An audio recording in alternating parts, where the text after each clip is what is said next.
Section 31's secret leader makes no sense after Star Trek Discovery. For decades, Section 31 has loomed as Star Trek's most enigmatic player, the shadowy organization operating beyond the Federation's ethical charter. Introduced in Deep Space Nine as a necessary evil, it quickly became a fan-favorite mystery box.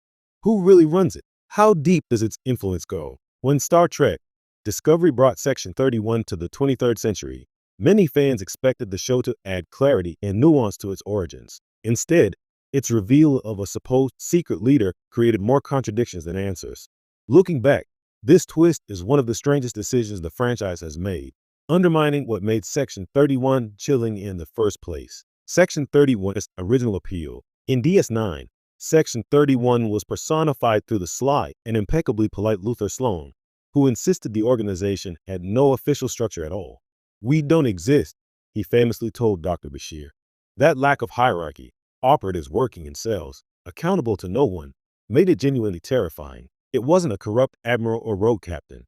It was an idea, a ghost within the machinery of the Federation. The question, who's in charge, was the wrong question because the answer was no one and everyone. This was thematically potent.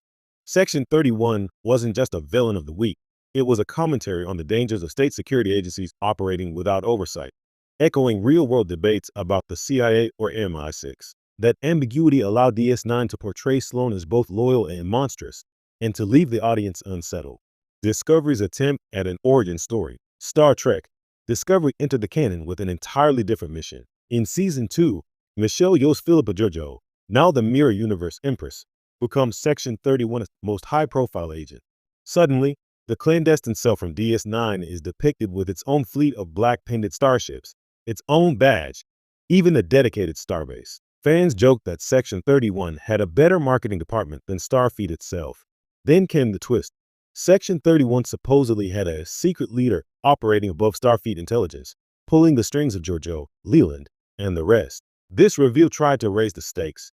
If the organization has a hidden puppet master, maybe we'll finally see the ultimate Star Trek conspiracy. Instead, the storyline made the entire premise wobble. Why a leader breaks Section 31? If Section 31 answers to a singular person, then it isn't Section 31 anymore. It's just another covert branch with a chain of command. The power of Section 31 was always its decentralization, agents making decisions that blur morality because they believe the Federation's survival is at stake. Adding a big boss reverts it to a villain of the week trope, exactly the opposite of what made it interesting. Worse, Discovery never fully explained how this leader fit into the wider Federation structure. Did Starfleet Command know? Did the Federation Council approve? If yes, then Section 31 is just an off-books task force like Operation Daybreak. If no, then how did this one person manage to control a sprawling secret fleet for decades without detection? It strains credulity in a setting famous for starships bristling with sensors and data logs. Even the Romulans, masters of espionage, don't manage this level of invisibility. The canon contradictions. This twist also creates headaches for continuity. In DS9, Bashir and Sisko act as if Section 31 is a loose, cell-based network, not a hierarchical agency. Admiral Ross's cooperation with Sloan implies plausible deniability, not direct command. Yet Discovery presents Section 31 a century earlier as practically a parallel Starfleet with its own uniforms. How does such a large and visible operation vanish? By the 24th century, into a handful of scattered agents. Did the secret leader disband it? Did it collapse under its own weight? The show never says. It's not that Discovery can't take liberties with canon. Star Trek thrives on reinterpretation. But when you add a mystery boss, you promise a resolution equal to the buildup.